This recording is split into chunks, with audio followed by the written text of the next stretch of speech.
Welcome to the Opposition Preview.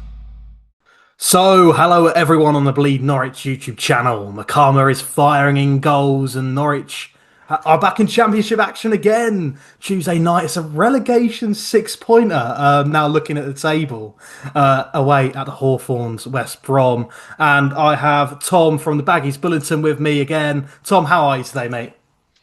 Yeah, I'm good, thanks, mate.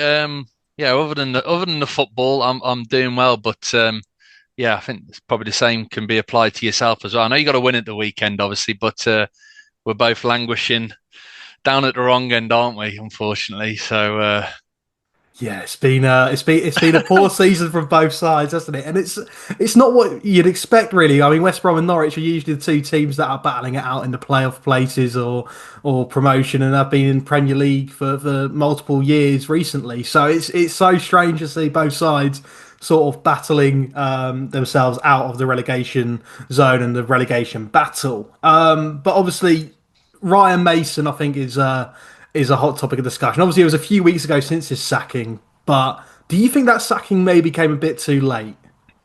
I think it did. Yeah, I think the board gave him the benefit of doubt, and he probably had, I'd say, at least 3 or 4 games too much, to be honest with you. I think, to be honest with you, I think I don't want to say the naivety of the board, but they genuinely seem like good people. So I think that they were just, giving him as much time as possible to try and turn things around, make things work. Obviously, they don't want to have another mistake, so to speak, kind of, accredited to them. But there's been moments over the course of the season as well where luck hasn't gone for us. So I can maybe see the reasons as to why they held out as long as they did. But yeah, I felt like he probably should have gone a few games earlier.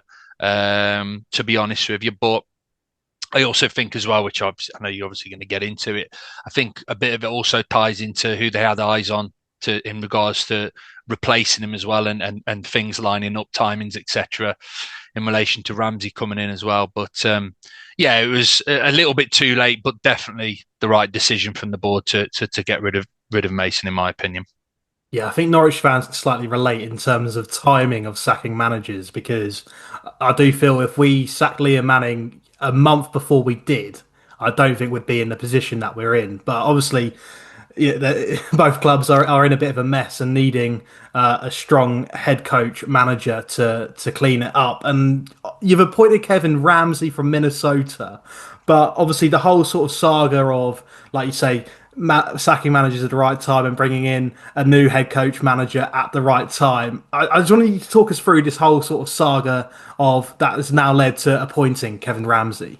Eric Ramsey. Oh, Eric Ramsey. It is Eric Ramsey. Eric Yeah. Ramsey. For some reason, I saw Kevin somewhere. I don't know why I saw Kevin. It's all right. Well, look, I think it kind of summarises it quite well in that he is obviously a bit of an unknown. I think the only reason Albion fans know him, know enough about him, is because we were quite heavily linked with him in the summer before we hired Ryan Mason.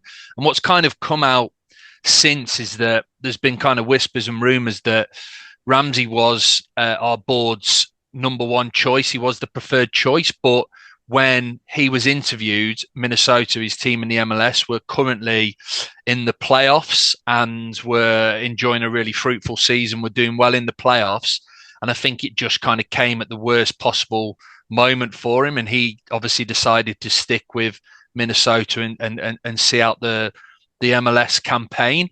It came out that he was interviewed a couple of times by our board. So there's been a few whispers that he was the preferred choice all along, but ultimately he decided not to take the job. And Mason, who'd impressed also, then obviously got offered the opportunity to take up the role. Look, I think I think he's quite split in terms of the Albion fans and the reception, with the appointment of Ramsey, and that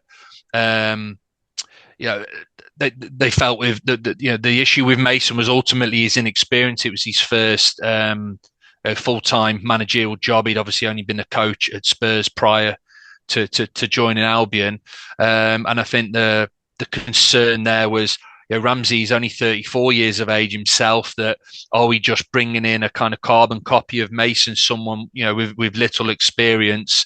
Are we going to make the same mistake again ultimately? But if you dig a little bit deeper, you realise that he's got quite a lot of experience, not only at a coaching level, but the job he's done at Minnesota in the MLS has been a really top draw job he's done there, and he's done it on kind of limited resources, really kind of turned the club from someone who was languishing towards the bottom of the league into a team competing at the right end and doing really well statistically also. So I think it's one where the Albion fans, the more they've read about him and kind of watch videos, podcasts, etc., and kind of got up to speed with what he's done, I think there was more Albion fans kind of warming to the idea of it. But there's definitely still a proportion out there who feel that it's a risky one, especially given the circumstances where we sit,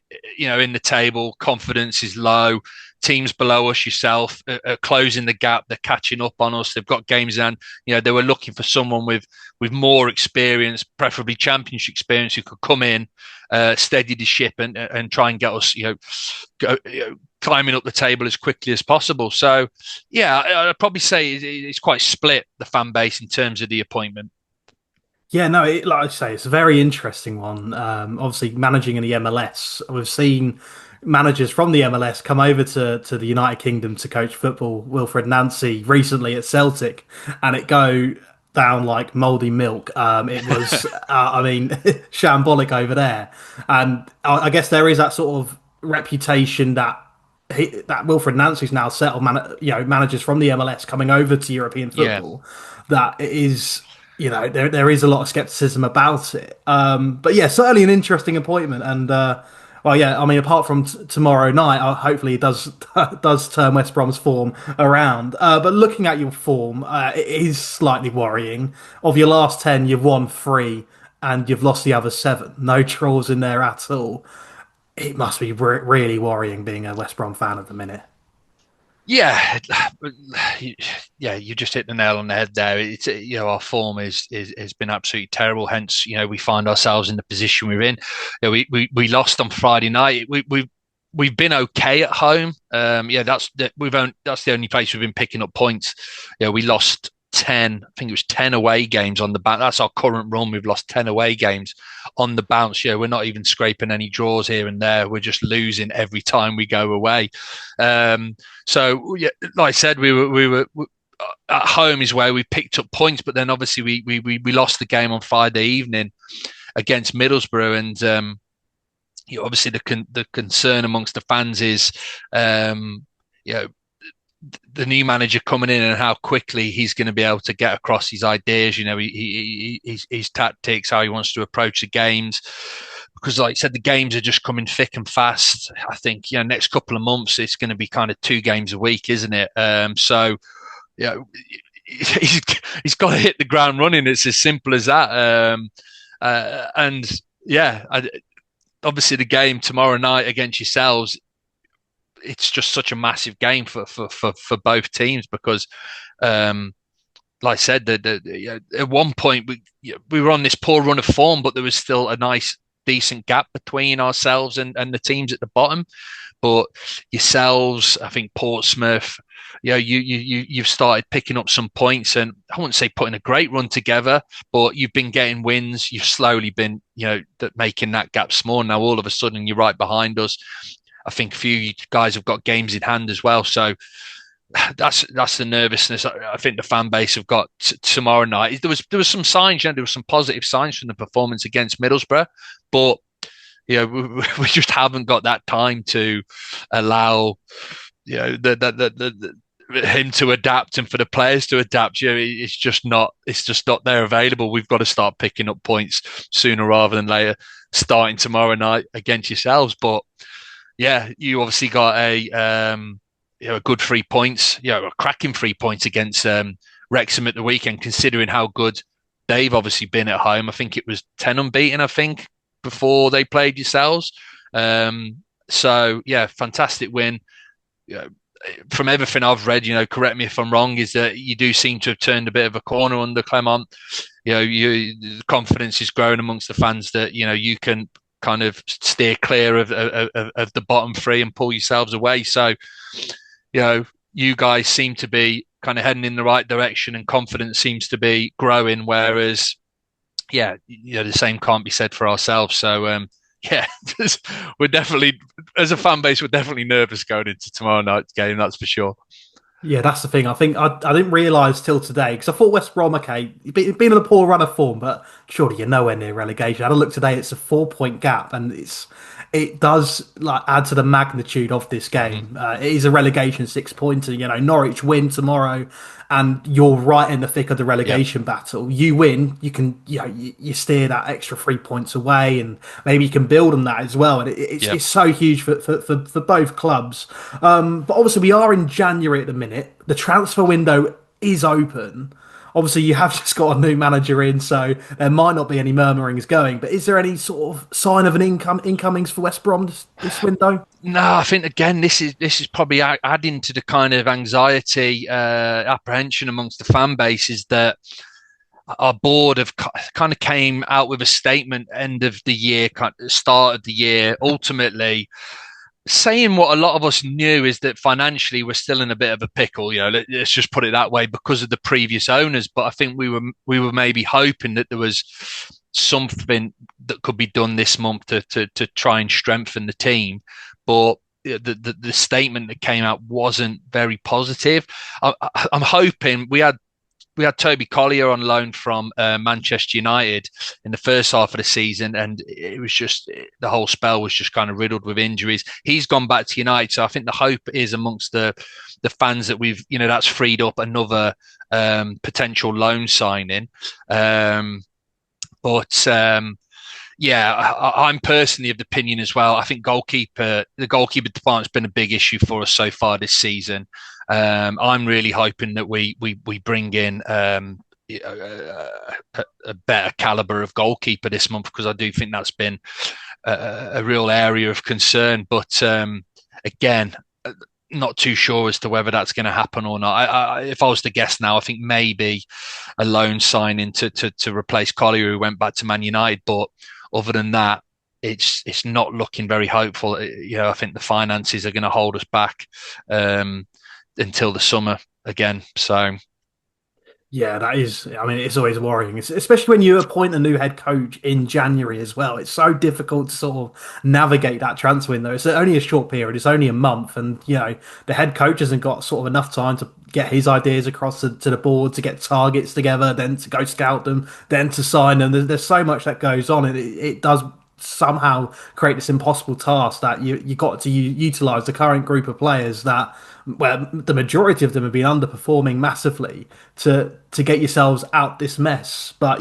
hopefully Ramsey is the man to install that little bit of confidence. But apart from tomorrow night, of course. But yeah, it is slightly worrying times. But I just want to touch on one of your players because you have had a standout player who I'm a massive fan of and desperately wanted at Norwich a few years ago is Mikey Johnston. Top assister in the league with 9 assists. Where would you be without him? yeah, he's been one of very few shining lights so far this season. I remember when we spoke last time, you were saying how much you were a fan of his, and yeah, he's he's having a great season so far. Like you said, top of the assist charts. He scored a few goals as well. Um, yeah, he's a real threat. It was interesting because on Friday night, he started the game at right wing back, and it was quite clearly evident that he wasn't enjoying his time at right wing back. And thankfully, Ramsey kind of saw that and made a change early on in the second half and kind of give him a more attacking, free role for him to try and make a nuisance of himself, try and create something, try and get a goal. And, he looked so much more comfortable and so much more effective for us. So, yeah, I'd be very surprised if he starts the game at right wing back again. I think Ramsey's probably already seen how much of a threat he is for us going forward, how much he can offer. And yeah, he's literally just been doing it on his own for us. The, the amount of kind of points he single-handedly has put on the board for us this season. Like you said, if it wasn't for him and what he's done, we'd be in a hell of a lot worse of a situation. So, yeah, he's been fantastic, standout performer, but by some distance. And you talk about January in the transfer window. We're just kind of hoping and praying that no one comes in and snaffles him up, from us, because again, our financial situation, it just takes a half decent offer, it seems, for people to be able to prize away our assets. So we're kind of everything crossed that he at least sticks with us until the summer. But yeah, top player, bit of a throwback as well. Everything's kind of so regimented nowadays in football, in terms of players and their roles. He's a bit of a throwback, and he's just very exciting. Likes to take players on, plenty of tricks, sometimes too many tricks, unnecessary tricks, but that's what you want to see as a fan, isn't it? You want to be excited, you want to get, be on the edge of your seat, and that's what he brings. So yeah, I'm a big fan of his as well. Top player. Yeah, like you say, football is so sort of robotic these days, and to have a player that has that flair that can get you on the edge of your seat, and when he's on the ball, you always think something might happen, and Yeah. football needs those sort of players. So yeah, I mean, if you do go down and we stay up, we'll happily take him off your hands. But there is one other player who I'm a bit confused what's happened about. We spoke about him heavily last time we met, and it's Isaac Price. Hasn't quite sort of. He's gone downhill a little bit, hasn't he? Yeah, it has. It's an odd one. I think he probably more so than anyone, in terms of his confidence and his output, obviously, in terms of coinciding with our kind of decline, he's been the most alarming, the most shocking, because, like you said, he had such a great start to the season, just really playing with freedom, scoring goals, creating goals.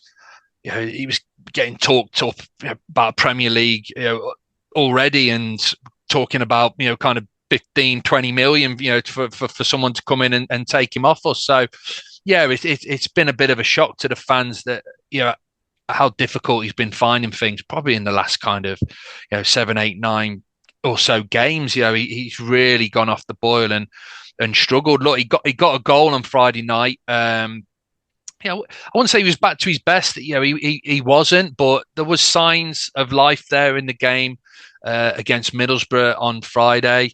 He scored. He scored a nice work free kick routine to get us back into the game. So I'm hoping that does his confidence some good. It was interesting because he was moved into more central midfield in the second half when Ramsey made some changes, and he looked a lot better. He looked a lot more effective. He was getting on the ball more, and he was dictating play a little bit more. So it'd be interesting to see if he kind of starts there against yourselves tomorrow evening. But yeah, it's been disappointing because we were getting really excited, the Albion fans, at the start of the season. We thought this guy was going to be a superstar, and it hasn't quite worked out for him. But I do genuinely believe there's still a top class player in there. I just think confidence has just completely been drained from him with that poor run under Ryan Mason. So the hope is that Ramsey can kind of reignite that spark, so to speak, and we can kind of see the player from the start of the season, because we're going to need him. We're going to need him. We struggle creatively. We struggle to score goals this season. So when Johnson's kind of kept his form going, thankfully, but it was kind of Price and Johnson that were doing the business for us, in tandem, and Price has stopped. So yeah, it's been a real loss for him. But yeah, fingers crossed Ramsey can get him back to his best.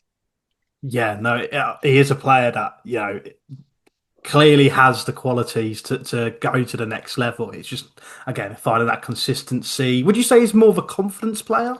I think so. I kind of debate amongst other Albion fans. I just think you can just kind of see his confidence, his shot, and it's a bit of a strange one. I wouldn't say he's become a bit of a scapegoat, but there was a few matches where he kind of missed some big chances, or maybe he should have made a pass instead of having a shot, and because results weren't going our way, and a couple of these decisions really cost us, he started getting a few kind of pelters and a bit of criticism from the fan base, and you never know in this day and age whether kind of players are picking up on that via social media or not.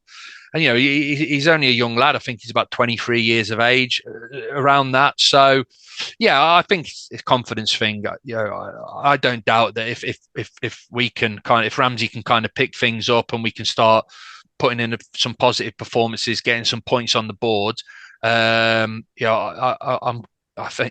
confident that we'll see the price at the start of the season, and that he'll start performing much better and start having a big impact for us again.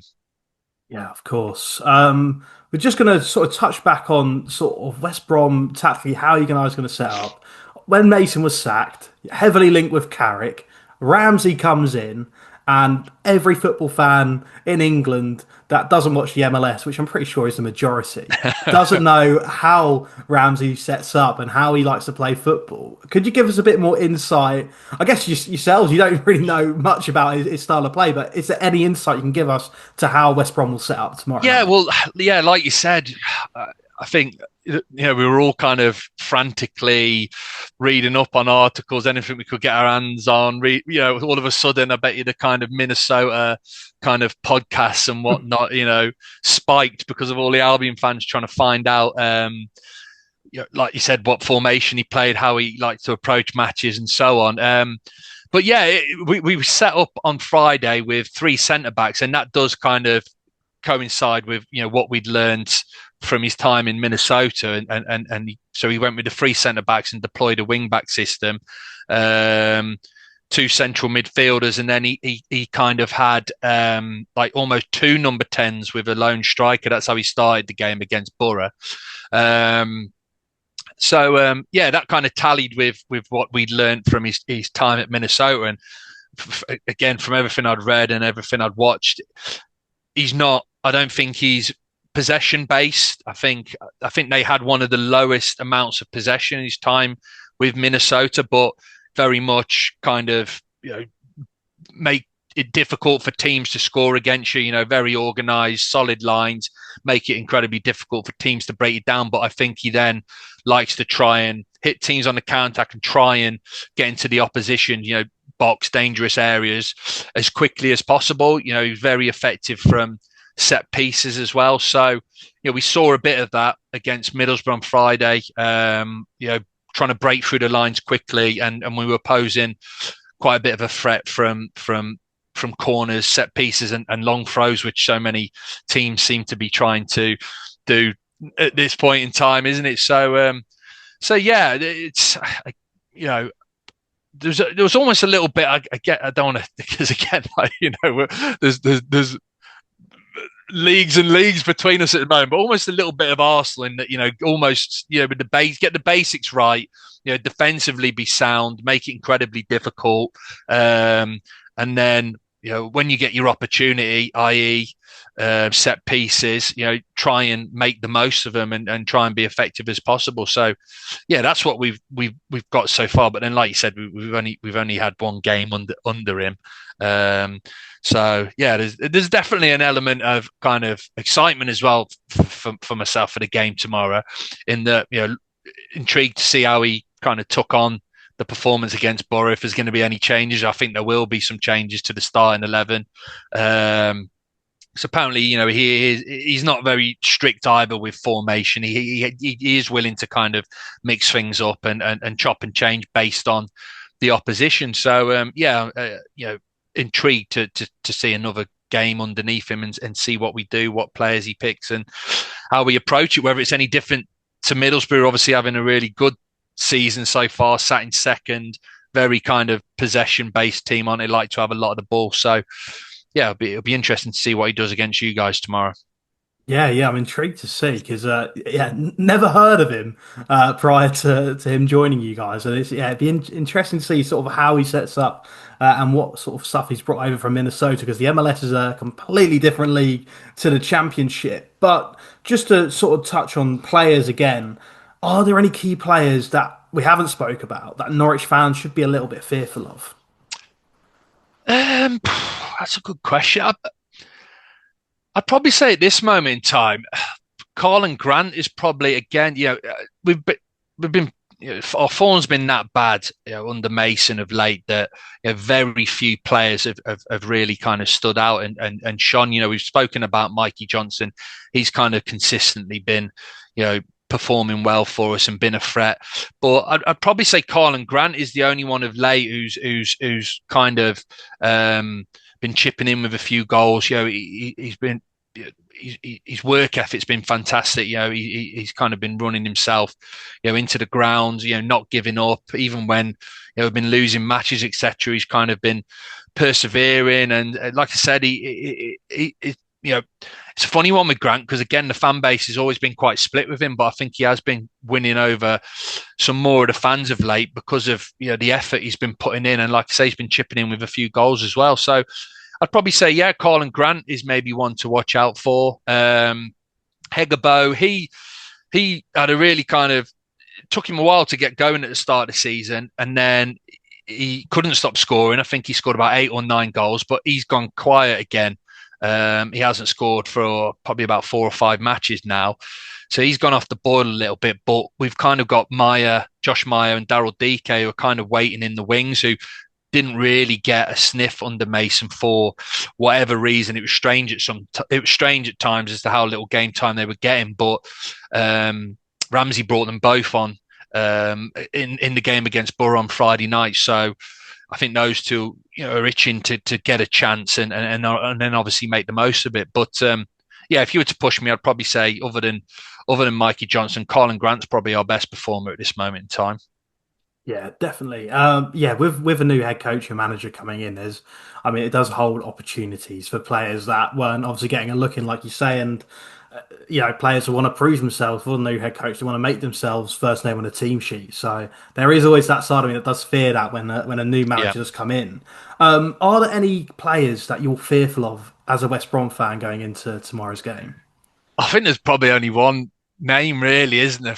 And I'm hoping to pronounce this right. Is it Makama? Is that how you Yeah, pronounce it? McAlmy, yeah. Makama, he's just because obviously I remember last time we did the video, obviously we were talking about Josh Sargent, and I think he just got back into the team and he started scoring goals straight away. And I was saying, obviously, he, for me, if not the best striker in the championship on his day, the best. And, obviously, the current situation with him is if I'm correct, is that he's angling for a move and that he's pretty much kind of fallen out with Clement.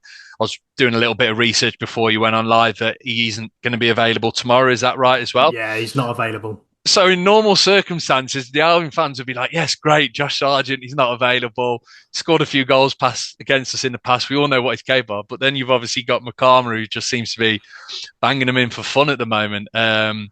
He was a hat trick in the FA Cup against Yeah, Warsaw, and then he scored against Wrexham at the yeah, he did. weekend as Yeah, well. And I think he's got what? He's got about 9 or 10 goals now, I think, in the yeah. league. 10 league goals, 13 in all competitions now Yeah. as well. And it's funny because the first look I got of him was when we played you guys earlier in the season, and it was a bit of a drab affair, and we kind of were really lucky, really fortuitous in getting the win. But I remember him coming on, and he was just an absolute nuisance right from the off. And I remember our keeper making a couple of real smart saves from him to get us the win. And that was the first glimpse I got of him. And yeah, I've seen you guys and just catching up with highlights of, he looks to be, really full of confidence. And he doesn't seem to, because he's obviously a big, tall, lanky player, isn't he? But it seems like he's got more to his game than just height and physicality. He looks like he's quite useful with the ball at his feet as well, and scoring a whole range of goals. So yeah, he's the biggest concern I have tomorrow with yourselves, and we've been really poor of late defensively. It's strange because we've got kind of Nat Phillips and Chris Mepham who have been really consistent performers at this level, but they seem really shot of confidence at the moment. And there's no doubt that McCarthy's going to give him a real tough game tomorrow, and look to kind of keep this rich vein of form going. So yeah, he's the one I'm looking out for tomorrow, and I'm just hoping he doesn't keep this really kind of good scoring run going.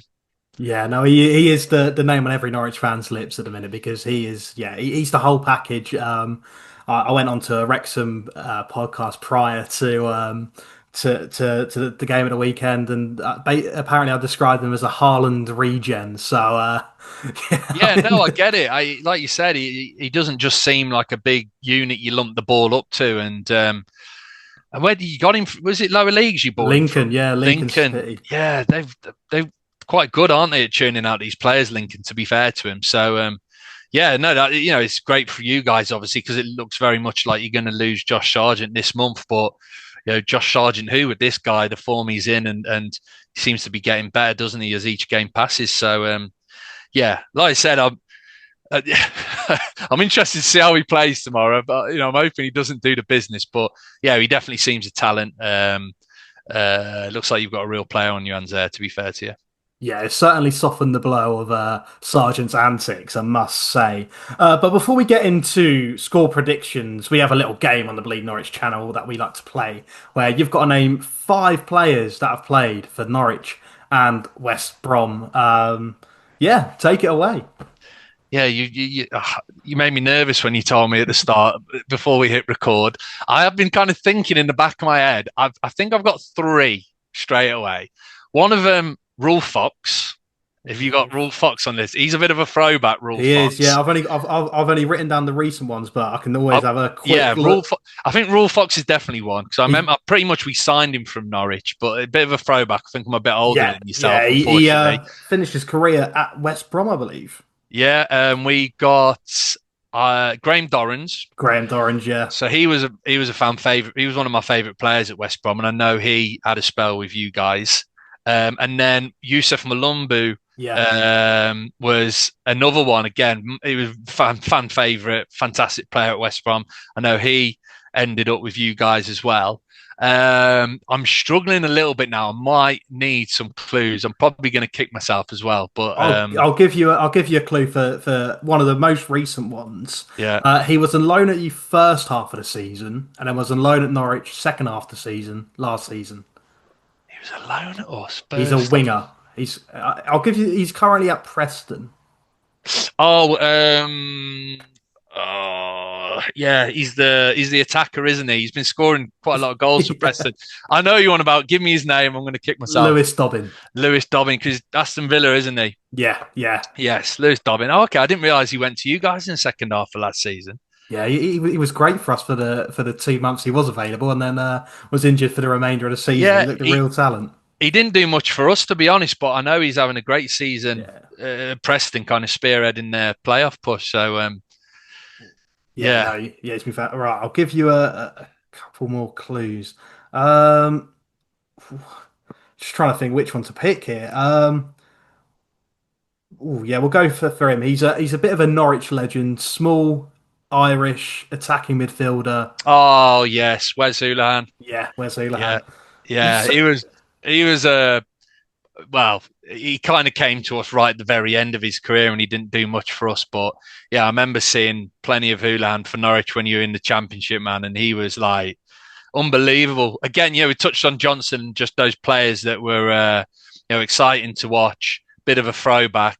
Yeah, that's the kind of, the player Houlihan was, wasn't he? He was just kind of real maverick kind of player, wasn't he? Yeah, fantastic, fantastic player. Little dynamo, wasn't he? To be honest. So yeah, Wes Houlihan. Yeah, he yeah, didn't do much for us, unfortunately. But yeah, like I no, said, I would have loved him a few years, sooner than when he came to us. But yeah, I think he was he was ready to hang up his boots when he come to us. Let's put it that way. yeah, that's it. No, he was fantastic for Norwich. I mean, every Norwich fan absolutely adores him. We'll go through a list of a few more that were missed out. Obviously, we've named five, but you had Leon Barnett, Leon Barnett, yeah, uh, centre back, yeah. Lee Camp, goalkeeper.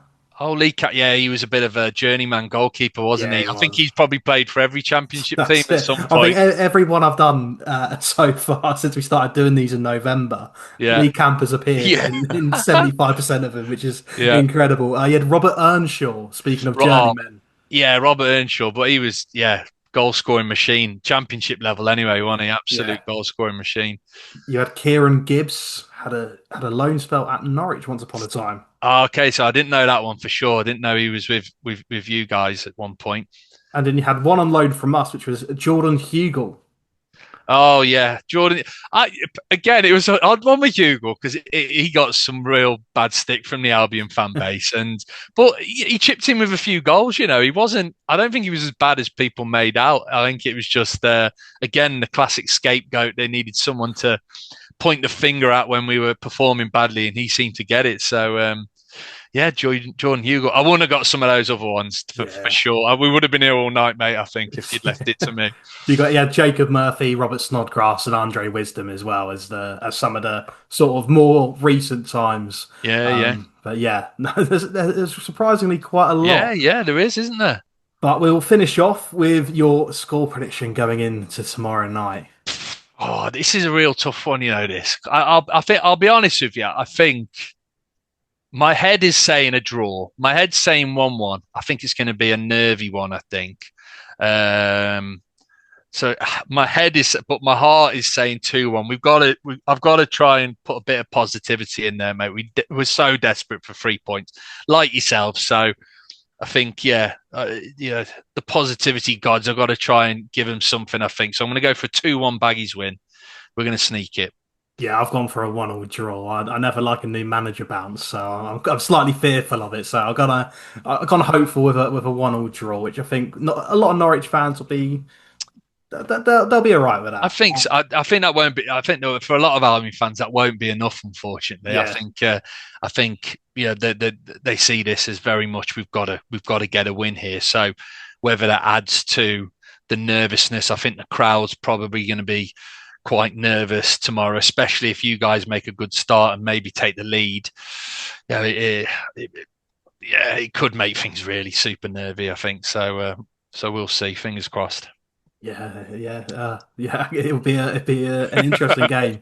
Relegation 6 pointers always are. They're either really really poor Yeah, or the most exciting game of Championship football yeah. you'll ever watch. But we'll see what happens tomorrow night at the Hawthorns. But Tom, before we finish, if you want to shout out the Baggies Bulletin for all the Bleed Norwich viewers.